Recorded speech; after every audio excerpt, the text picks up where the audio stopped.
Primera de Tesalonicenses, capítulo 1, versículo 1 al 10. Es la palabra del Señor. Pablo, Silvano y Timoteo, a la iglesia de los tesalonicenses, en Dios Padre y en el Señor Jesucristo, gracia y paz sean a vosotros de Dios nuestro Padre y del Señor Jesucristo. Damos siempre gracias a Dios por todos vosotros, haciendo memoria de vosotros en nuestras oraciones, acordándonos sin cesar delante del Dios y Padre nuestro de toda la obra de vuestra fe, del trabajo de vuestro amor y de vuestra constancia en la esperanza en nuestro Señor Jesucristo. Porque conocemos, hermanos amados de Dios, vuestra elección, pues nuestro evangelio no llegó a vosotros en palabras solamente, sino también en poder, en el Espíritu Santo y en plena certidumbre, como bien sabéis cuáles fuimos entre vosotros por amor de vosotros. Y vosotros vinisteis a ser imitadores de nosotros y del Señor, recibiendo la palabra en medio de gran tribulación con gozo del Espíritu Santo, de tal manera que habéis sido ejemplo a todos los de Macedonia y de Acaya que han creído. Porque partiendo vosotros ha sido divulgada la palabra del Señor, no solo en Macedonia y Acaya, sino que también en todo lugar vuestra fe en Dios se ha extendido. De modo que nosotros no tenemos necesidad de hablar nada, porque ellos mismos cuentan de nosotros la manera en que nos recibisteis y cómo os convertisteis de los ídolos a Dios, para servir al Dios vivo y verdadero, y esperar de los cielos a su Hijo, al cual resucitó a los muertos, a Jesús, quien nos libra de la ira venidera. Vamos a orar.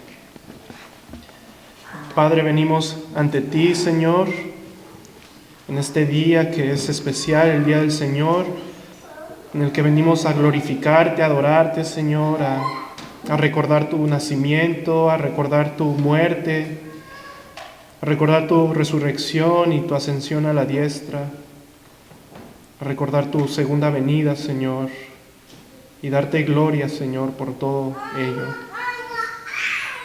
Permítenos, como leímos en la parábola, danos oídos para oír, y como leímos ahorita en Tesalonicenses, que podamos recibir la palabra con esa convicción del Espíritu.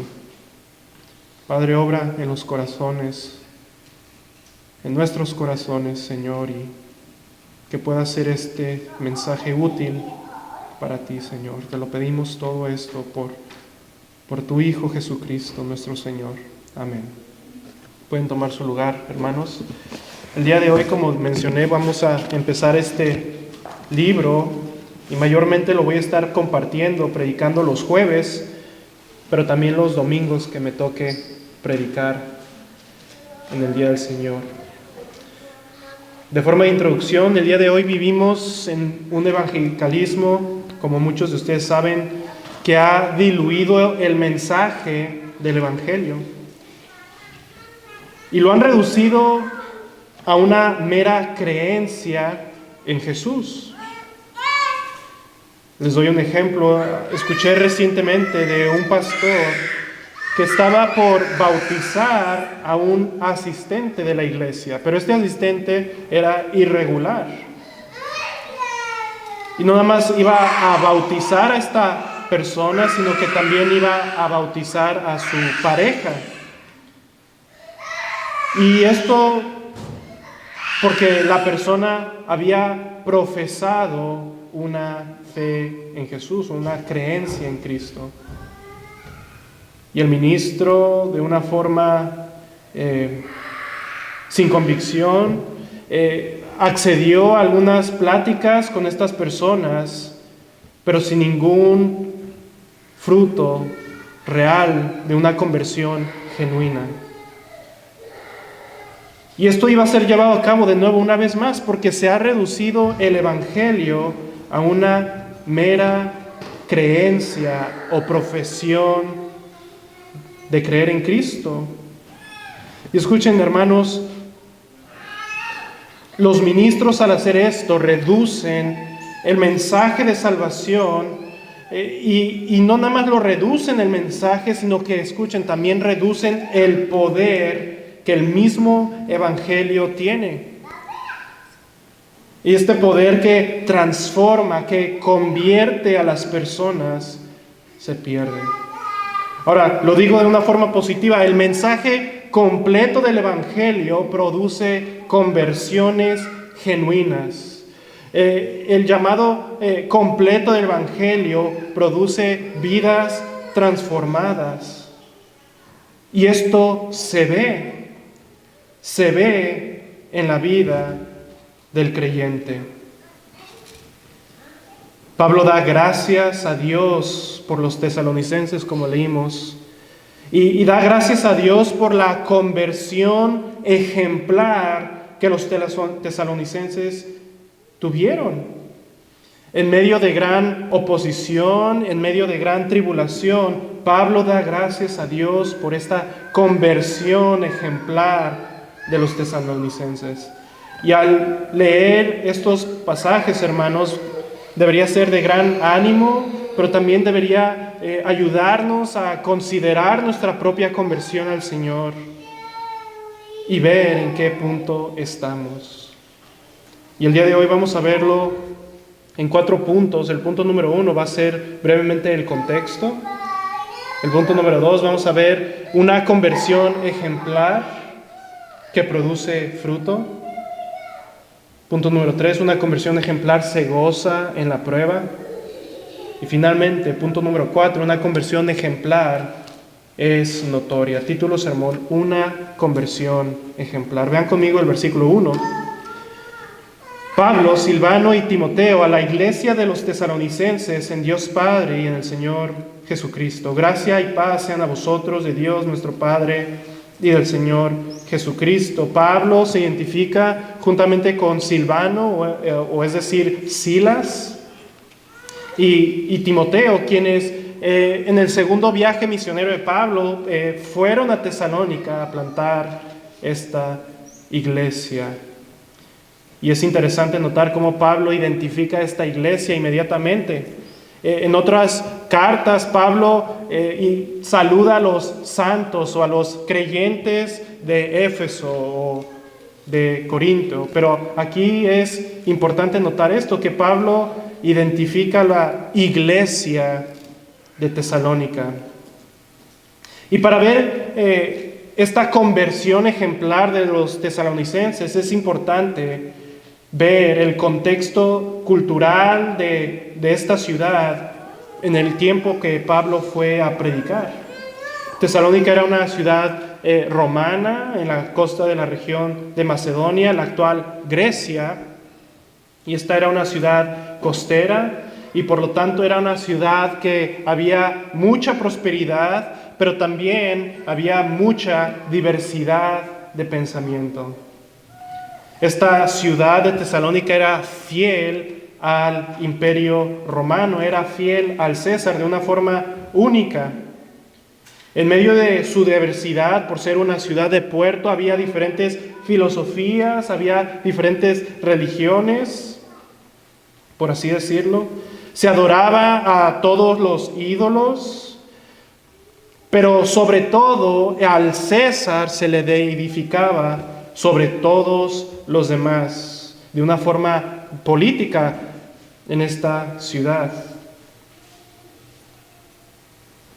De nuevo, esta ciudad era tolerante de todas las filosofías y religiones, más que, sin embargo, al César se tenía en una mayor estima. De tal forma, hermanos, que cualquier oposición al César era considerado una traición a la ciudad. Esta fidelidad al César le traía beneficios especiales a esta ciudad. Tenían su propio gobierno, ellos se regían por sí mismos. Y una vez más, cualquier atentado contra el César era considerado una traición mayor. Y de forma de aplicación, hermanos, es interesante pensar cómo nosotros también vivimos en una ciudad, o incluso podríamos decir país, que es tolerante de todas las religiones, es aceptable de todas las filosofías. Pero escuchen, si tú te opones y atentas contra el ídolo mismo de la tolerancia, que es el ídolo de esta ciudad y el ídolo de esta nación, entonces ya no te van a tolerar tanto. Y este fue el contexto igual de en Tesalónica.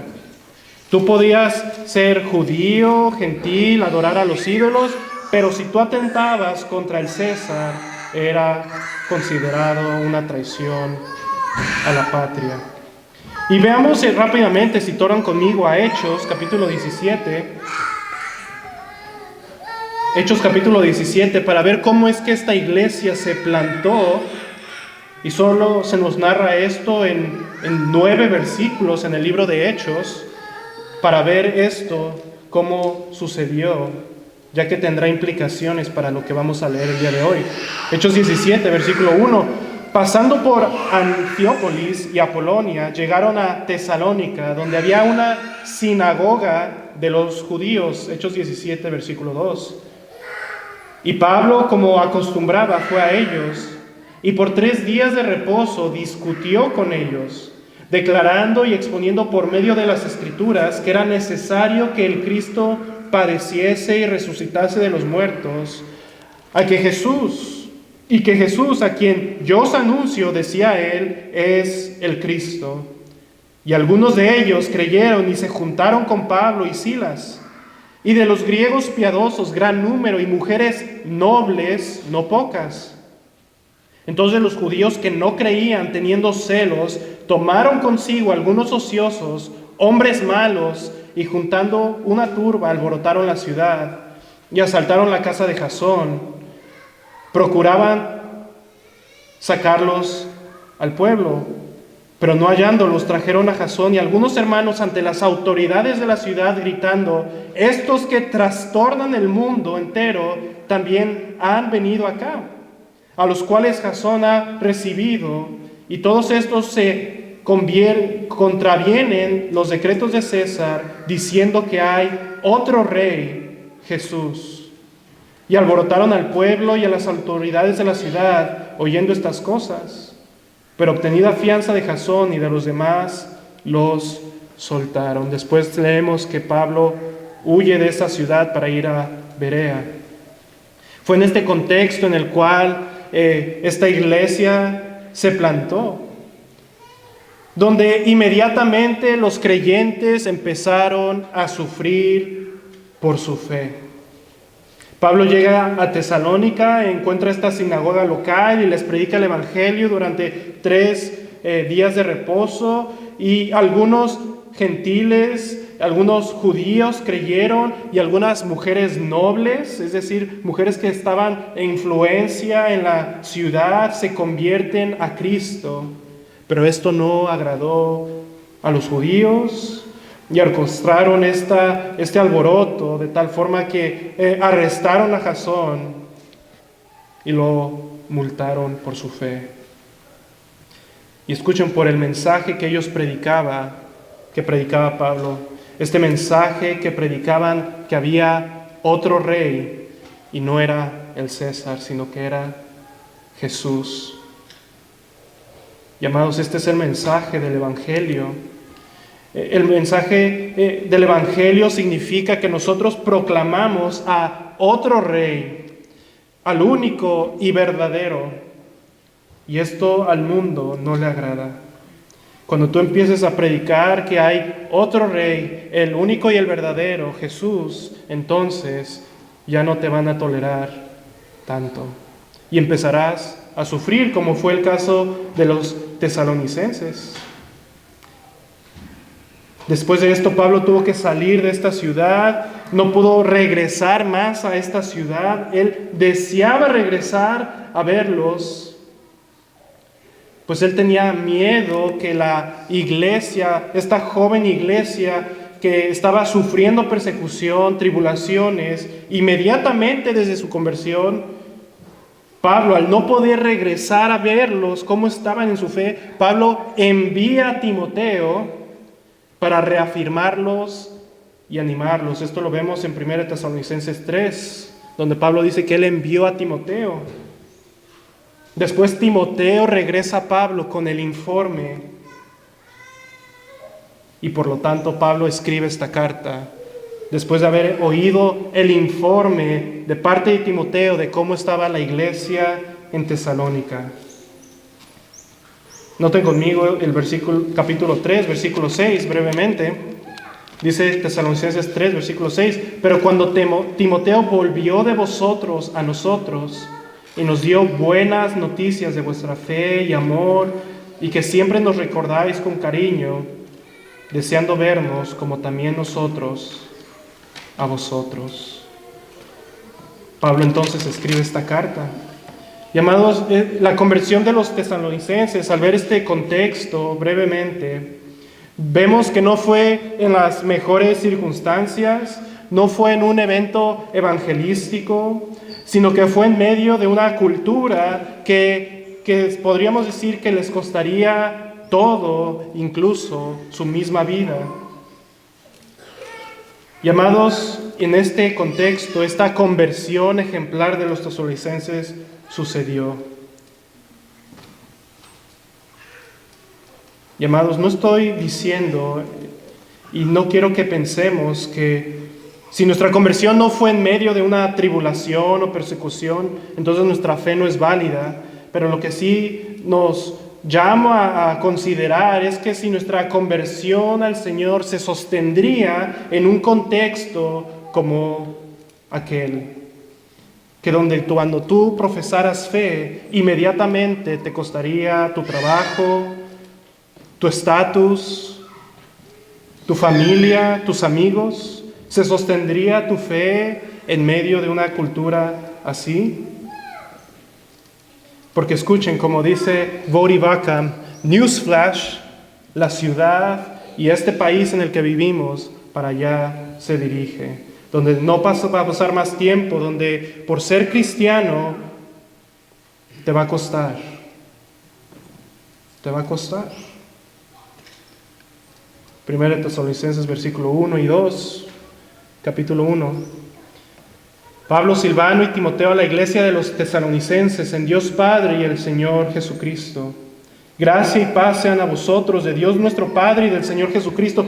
Damos siempre gracias a Dios por todos vosotros, haciendo memoria de vosotros en nuestras oraciones. Lo que podemos ver entonces, cómo es que esta conversión ejemplar sucedió, cómo es que ellos vinieron a fe. Por lo cual Pablo da gracias a Dios constantemente cuando recuerda a los tesalonicenses. Versículo 3. Dice Pablo, ¿por qué ora y da gracias a Dios? Dice versículo 3, acordándonos sin cesar delante del Dios y Padre nuestro, de la obra de vuestra fe, del trabajo de vuestro amor y de vuestra constancia en la esperanza en nuestro Señor Jesucristo. Porque conocemos, hermanos amados de Dios, vuestra elección, pues nuestro evangelio no llegó a vosotros en palabras solamente, sino también en poder, en el Espíritu Santo y en plena certidumbre, como bien sabéis, cuál fuimos entre vosotros por amor de vosotros. Pablo en este punto expresa este contenido de su oración, por qué daba gracias a Dios por los tesalonicenses. Y él agradecía porque veía que cuando ellos se convirtieron, su conversión produjo fruto. Y este fruto que llevaban, como dice el versículo 4, confirmaba la elección de ellos del Padre o del Padre hacia ellos.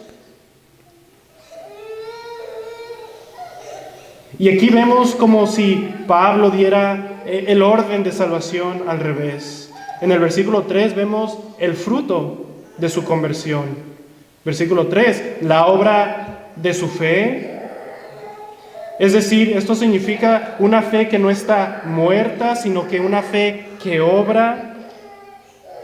Su trabajo de amor, este amor que trabaja, que no nada más es de labios, sino que es un amor que es visible, y es un amor visible hacia los hermanos. Y vuestra esperanza y vuestra constancia en la esperanza, esta perseverancia que ellos estaban está mostrando esta constancia en la esperanza de la vida eterna. Pablo da el fruto de la conversión de estos tesalonicenses. Y si tú te preguntas, ¿cómo sé si una conversión es genuina? Puedes ver el fruto resumida en estas tres cosas.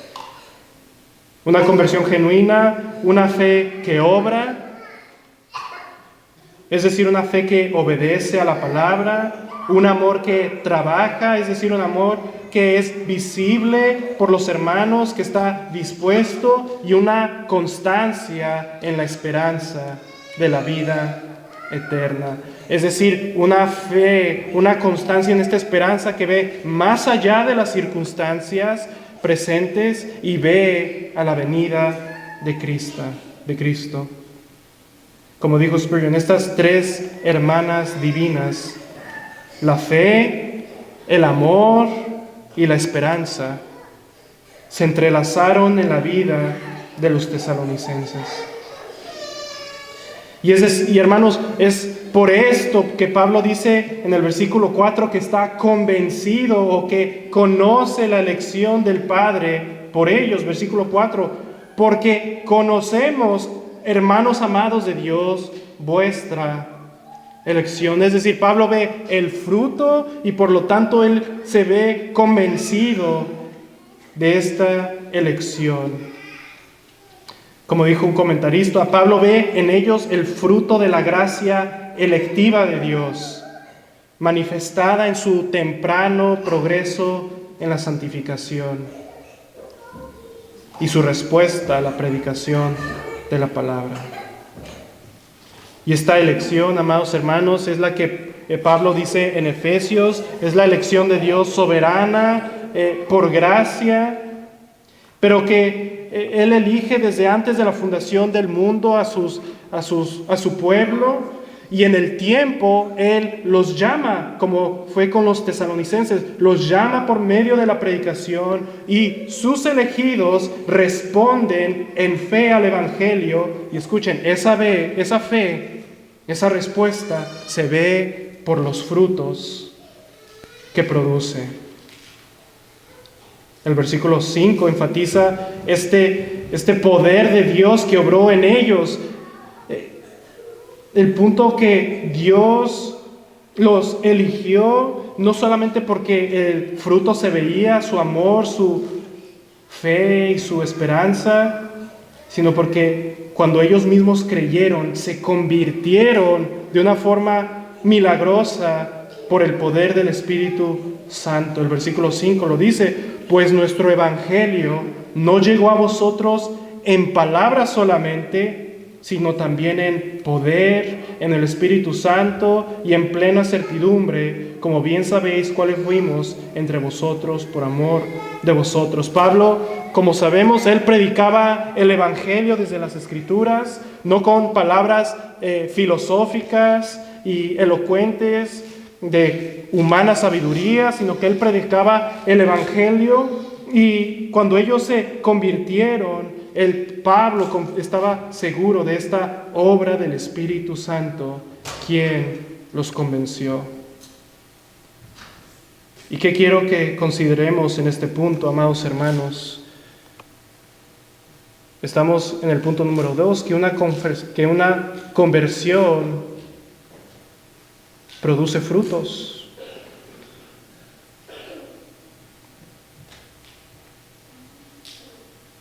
¿Quieres afirmar tu conversión?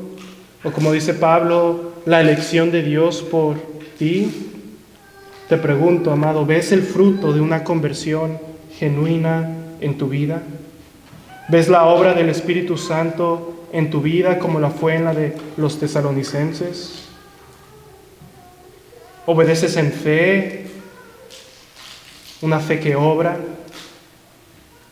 Somos salvos por la fe, pero la fe viene acompañada y produce obras. ¿Amas a los hermanos? ¿Un amor que trabaja? ¿Qué te distingue en tu vida? ¿Pones tu mirada en las cosas de arriba, en la esperanza? ¿Eres constante en esa esperanza?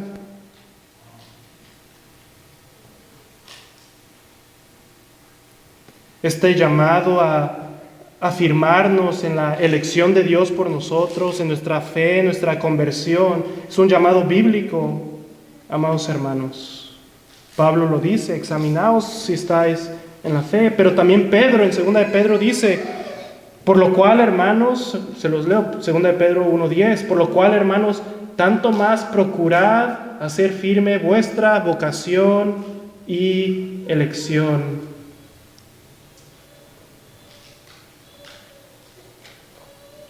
Hermanos, el fruto de los tesalonicenses, su amor, su fe, su esperanza, su constancia en la esperanza, fue tal grado, como tan notorio, que como dice Pablo, fue en medio de gran tribulación. Y fue algo notorio. Hemos visto el punto número 2, una conversión ejemplar produce frutos. Veamos el punto número 3. Una conversión ejemplar se goza en la prueba. Versículo 6. Y vosotros vinisteis a ser imitadores de nosotros y del Señor, recibiendo la palabra en medio de gran tribulación con gozo del Espíritu Santo. Pablo aquí anima a los tesalonicenses a compararse consigo y al mismo Señor, los compara consigo mismo y al Señor. ¿De qué forma? De tal forma que los compara positivamente al decir que ellos habían sido imitadores de Él, semejantes a Él, que habían caminado el mismo camino que Pablo y del Señor al haber recibido la palabra en medio de gran tribulación. ¿Con qué? Con gozo. Ellos sufrieron grandemente e inmediatamente, como vimos, por causa de la palabra, tanto de los judíos como el mismo gobierno. Y de esta forma los tesalonicenses habían seguido las pisadas y el ejemplo de Pablo y del mismo Señor. Y lo que Pablo y el Señor sufrieron por causa de la piedad, por causa de la palabra de Dios, y aún así perseveraron con gozo del Espíritu Santo. Llamados, esto es lo que distingue una conversión genuina. Es que cuando vienen las pruebas y la tribulación, el creyente se goza en la tribulación y en la prueba con este gozo que solo proviene del Espíritu Santo. Es lo que Pablo vivió y lo narra en todas sus epístolas, en sus cartas. Cuánto él había sufrido por causa del Evangelio, y a pesar de eso él se gozaba en medio de estas pruebas y tribulaciones. Pedro también recuerda a los creyentes que deben gozarse en medio de las pruebas. Ellos acababan de creer de igual forma, y Pedro dice, en lo cual la esperanza, vosotros os alegráis. Los creyentes se alegraban en la esperanza, y Pedro dice, aunque ahora por un poco de tiempo, si es necesario, tengáis que ser afligidos en diversas pruebas. ¿Por qué se goza el creyente? ¿Por qué una conversión genuina produce gozo del Espíritu Santo? Porque el creyente tiene la mirada puesta en las cosas de arriba. Él tiene la mirada en la esperanza, en la herencia eterna, de tal forma que se goza en medio de la prueba. Incluso ellos eran, como vemos, de los tesalonicenses, recién convertidos y perseveraron. Y de esta forma habían venido a ser imitadores de Pablo y de los discípulos. Pero también, como dice el versículo 6, viniste a ser imitadores del Señor. A ser imitadores del Señor mismo. Que escuchen que Él, siendo el único hombre justo, sin pecado, sufrió a manos de pecadores con gozo. Y esto lo leemos que nuestro Señor en Hebreos 12:2, donde el autor de Hebreos nos llama a poner nuestros ojos en Cristo, quien dice, por el gozo puesto delante de él, sufrió la cruz, menospreciando el oprobio, y se sentó a la diestra del trono de Dios. Cristo, siendo verdaderamente Dios, pero verdaderamente hombre, puestos los ojos no en las circunstancias terrenales, no en la dificultad, sino en el gozo puesto delante de él, de traer muchos hijos a gloria y de que él mismo sería exaltado a la diestra del trono, él sufrió y murió por causa de la palabra. Y en el creyente viene a ser imitador de Cristo cuando recibe la palabra con gozo en medio de la tribulación y de la prueba. De forma de aplicación, ¿recuerdan cómo Pablo y Silas estaban encarcelados? ¿Ellos qué hacían? Oraban y cantaban himnos a Dios. El gozo de una conversión genuina, amados hermanos, se ve y se nota. ¿Tú qué haces cuando vienen las pruebas y la tribulación? ¿Te rindes? ¿O te gozas en la esperanza porque ves más allá de la prueba con este gozo del Espíritu Santo? Por fe vas a la iglesia, por fe continúas en la palabra de Dios, por fe continúas orando, permaneces con los hermanos, cantas al Señor. Una vez más, este gozo se ve, pues es el fruto de una conversión genuina. Y cuando tú te gozas en la prueba por la palabra, te conviertes en imitador de los tesalonicenses, te conviertes en imitador de Pablo y te vuelves imitador del mismo Señor Jesús. Estás siguiendo sus pisadas, vas detrás del Maestro. Hemos visto el punto número 3, una conversión ejemplar se goza en la prueba. Veamos el punto número 4, una conversión ejemplar es notoria. Y amados, esta fe, como hemos visto, fue tan notoria la salvación y la conversión de los tesalonicenses que las mismas regiones de alrededor escucharon de esta fe. Tanto que Pablo mismo ni siquiera tenía que hablar de los tesalonicenses, pero ellos mismos ya conocían y hablaban de ello. Y recuerdan que en el primer siglo no existía el live stream, no existía el Facebook, por lo que Pablo diga que todas las regiones ya sabían de la conversión de los tesalonicenses, era verdaderamente ejemplar. Versículo 6 dice: y vosotros vinisteis a ser imitadores de nosotros y del Señor, recibiendo la palabra en medio de gran tribulación, con gozo del Espíritu Santo. Versículo 7: y vinieron a ser ejemplo a todos los de Macedonia y de Acaya que han creído. Versículo 8: porque partiendo de vosotros ha sido divulgada la palabra del Señor, no solo en Macedonia y Acaya, sino que también en todo lugar vuestra fe en Dios se ha extendido, de modo que nosotros no tenemos necesidad de hablar nada. Los de Macedonia y Acaya, unas regiones vecinas, podían voltear a ver a sus hermanos en Tesalónica y podían ver cómo ellos se convirtieron y perseveraron en la fe a pesar de las pruebas. Y esto producía ánimo en Macedonia y Acaya, en estas iglesias del alrededor. Y aunque ellos sabían que iban a sufrir de igual forma, ellos veían el ejemplo de los tesalonicenses y eran animados por este ejemplo. Dato importante es que Tesalónica, amados hermanos, la primera carta de los tesalonicenses, los teólogos, los eruditos piensan que es la primera epístola que Pablo escribe, juntamente con Gálatas. Entonces, es decir, hermanos, que el hecho que, de nuevo, las regiones alrededor conocieran de esta fe era verdaderamente ejemplar.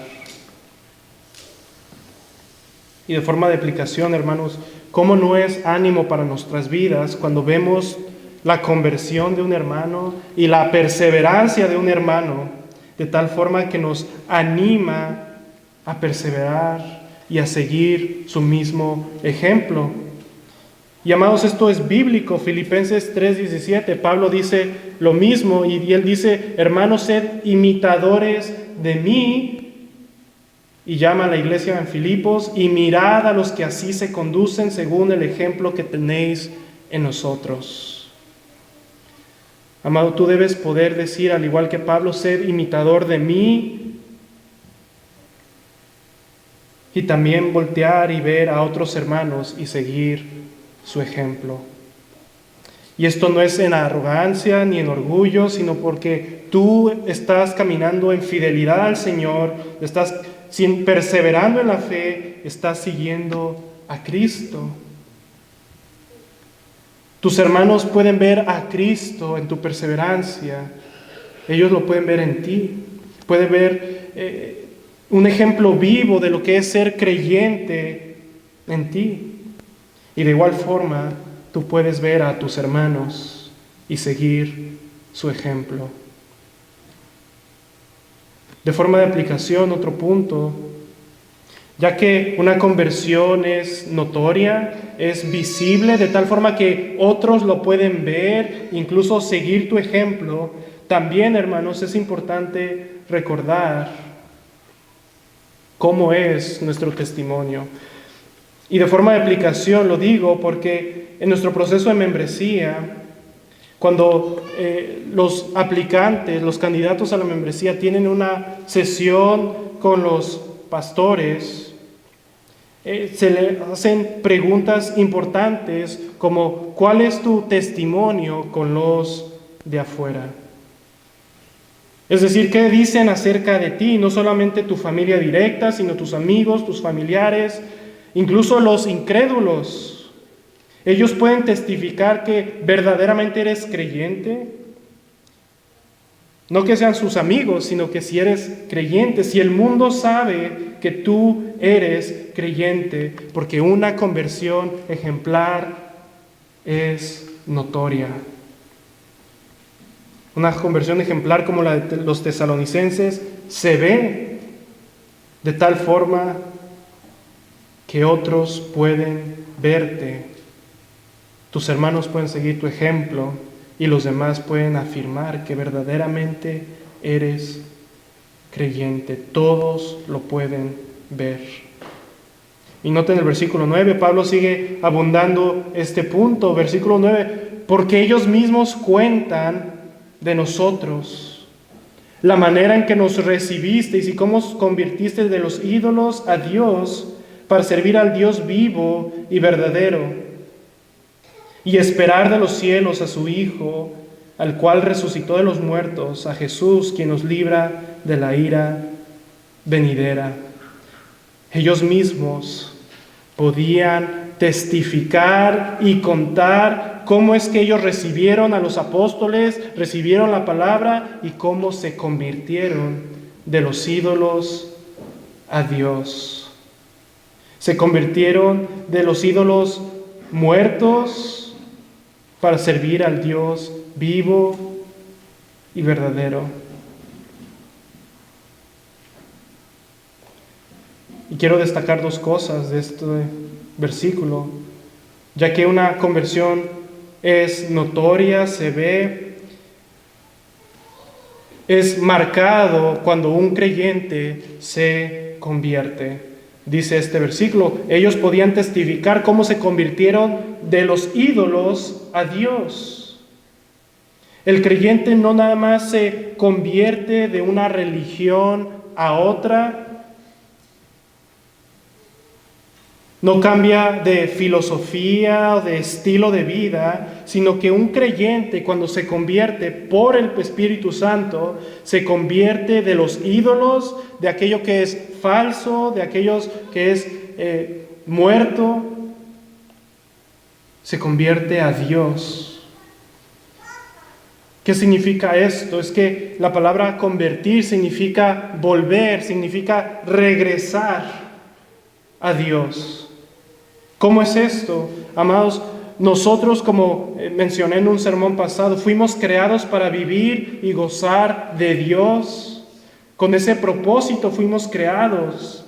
Y cuando el hombre adora a cualquier otro ídolo, cualquier cosa que no sea Dios, está adorando un Dios falso, un Dios muerto. Y por eso, cuando una persona, por el poder del Espíritu Santo, se convierte, regresa a su Creador. Regresa, se voltea al Dios vivo. Se voltea de los ídolos muertos al Dios vivo y verdadero. Deja todo atrás. Porque no nada más se voltea de los ídolos a Dios, sino que se voltea para servir al Dios vivo y verdadero. La palabra servir viene de la misma palabra que se traduce de esclavo. Es decir, nosotros éramos esclavos de los ídolos, servíamos a los ídolos, y esos ídolos podíamos ser nosotros mismos. Pero cuando nos volteamos a Dios, nos volteamos para servirlo a Él.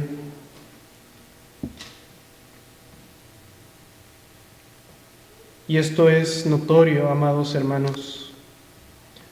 Tú antes servías a los ídolos, servías a muchas cosas, pero cuando te convertiste, por el poder del Espíritu Santo, te conviertes de los ídolos para servir a Dios. Te vuelves de Dios, te vuelves de Cristo. Ya no vives para ti, sino vives para Él. Él te compró con su sangre preciosa y esto se ve, es notorio. La gente puede ver. Y finalmente, de nuevo, porque una conversión es notoria, no nada más se convierten de los ídolos a Dios para servirlo a Él, sino que también, versículo 10, ellos podían ver cómo los tesalonicenses esperaban de los cielos a su Hijo, al cual resucitó de los muertos, a Jesús, quien nos libra de la ira venidera. Sirves a Dios, te conduces de una forma diferente, como los tesalonicenses ahora vivían para Dios, para servirlo a Él, y con una expectación constante en sus corazones de esperar de los cielos a su Hijo. Y esto se veía en las pruebas, como hemos visto. En medio de gran oposición, ellos podían fortalecerse en esta esperanza que Cristo vendría, el cual resucitó de los muertos y vendría a traer justicia al mundo. De hecho, es tan fuerte este tema de la esperanza en medio de la tribulación, esta esperanza que tenemos de la venida de Cristo, que el tema de esta carta, se menciona este tema por lo menos 6 veces en estos 5 capítulos. En el capítulo 1, versículo 10, capítulo 2, versículo 19, capítulo 3, versículo 13, capítulo 4, versículo 15, capítulo 5, versículo 2, capítulo 5 y versículo 23. Y amados, la importancia que Pablo enfatiza del regreso de Cristo como nuestra esperanza. Y esto nos habla cómo el creyente debía de vivir con esta expectativa del regreso de Cristo para traer justicia. Mientras nosotros caminamos y producimos fruto por el Espíritu Santo y nuestra fe es evidente en este mundo, nuestro progreso en santificación va en progresión. y nos gozamos en medio de las pruebas, nosotros mientras caminamos de esta forma, siempre caminamos con nuestra mirada en nuestra esperanza, la venida de Cristo. Y esto una vez más se nota. Se nota dónde están puestos tus ojos en el día a día. Se nota. ¿Dónde está tu esperanza? ¿Dónde están puestos tus ojos? Porque, hermanos, nuestra esperanza en la venida de Cristo no es una esperanza que nos debe dejar inútiles y expectantes, escondidos en nuestras casas, sino que es una esperanza que nos motiva a perseverar en santificación, como dice Pablo en la carta más adelante, vamos a ver, esperando ser irreprensibles para el día de Cristo. Es una esperanza que nos llama a caminar en santificación con esta expectativa y con gozo en medio de la prueba.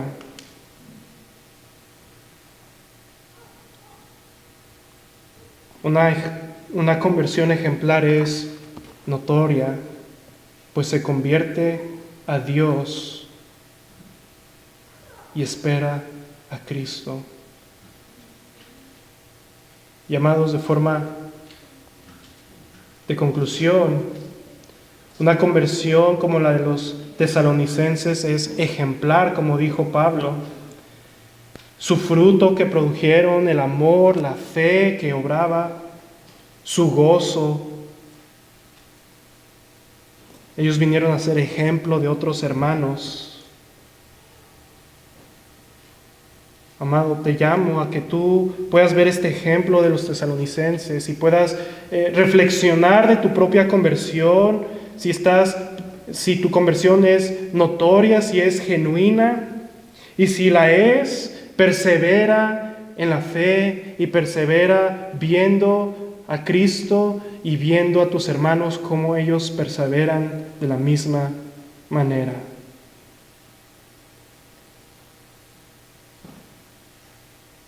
Pero si tú te consideras que no has creído y no te has convertido de una forma genuina a Dios, y aún estás sirviendo a los ídolos de este mundo,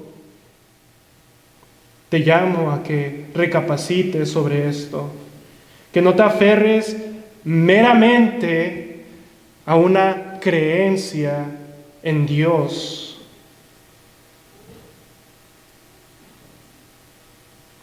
Te llamo a que te arrepientas de tu pecado y que consideres esto.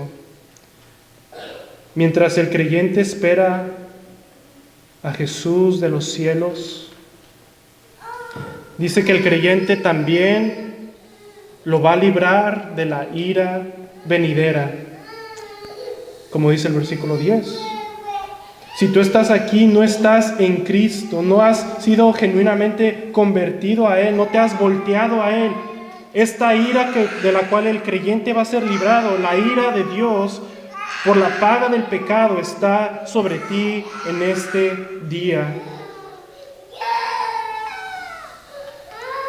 Y tu propia incredulidad te condenará en aquel día cuando Él regrese, en el día de la ira venidera.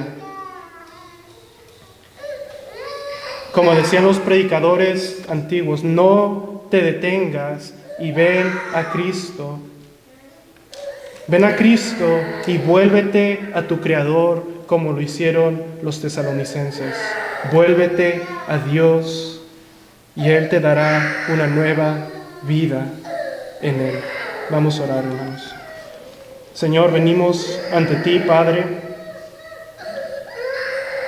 examinando, Señor, en este pasaje, al ver el ejemplo de estos hermanos que vivieron en el primer siglo. Vemos su ejemplo narrado en esta carta y cómo Pablo los alaba, cómo te agradece a ti, Señor, por esta salvación que les diste. Te pedimos, Señor, que podamos seguir el ejemplo de ellos que el fruto de nuestra conversión sea evidente en nuestras vidas y que de esta forma nosotros también podamos ser ejemplo a otros. Afírmanos, Señor, en nuestra fe y trae salvación, Señor, a los perdidos. Te lo pedimos esto en el nombre de Cristo. Amén.